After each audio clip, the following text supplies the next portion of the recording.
కర్నూలు జిల్లా కోడుమూరులో చేనేత కార్మికులు ధర్నా నిర్వహించారు. అర్హులైన ప్రతి చేనేత కార్మికుడికి నేతన్న సేవా పథకం కింద 25,000 జమ చేయాలని చేనేత కార్మిక సంఘం డిమాండ్ చేస్తోంది. ఎంపీడీఓ కార్యాలయం ఎదుట బాధిత కార్మికులతో కలిసి ధర్నా నిర్వహించారు. కొందరికే నగదు ఇచ్చి ప్రభుత్వం చేతులు దులుపుకుందని నాయకులు ఆరోపిస్తున్నారు.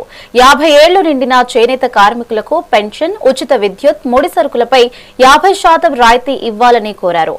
అనంతరం ఎంపీడీఓ రాముడికి వినతి పత్రం అందజేశారు. ఈరోజు చేనేత కార్మికులు రోడ్ ఎక్కడంలో కారణం ఏమంటే ఈ నెల 7వ తారీఖు చిరాలలో సీఎం చంద్రబాబు నాయుడు గారు నేతన్న సేవా పథకంని ప్రారంభించారు.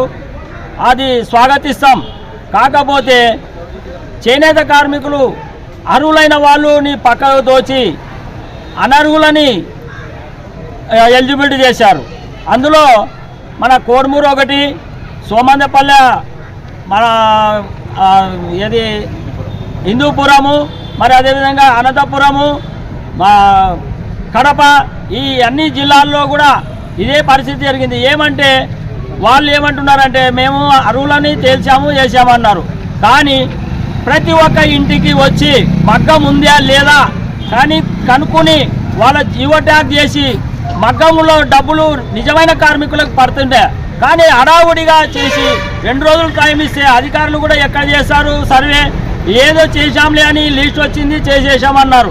కానీ అర్హులైన వాళ్ళు పక్కకు పోయి అనర్హులు కూడా కొంతమంది యాడ్ అయినారు. సంతోషమే, అనర్హులు 10 మంది యాడ్ అయినా మాకు సంతోషమే.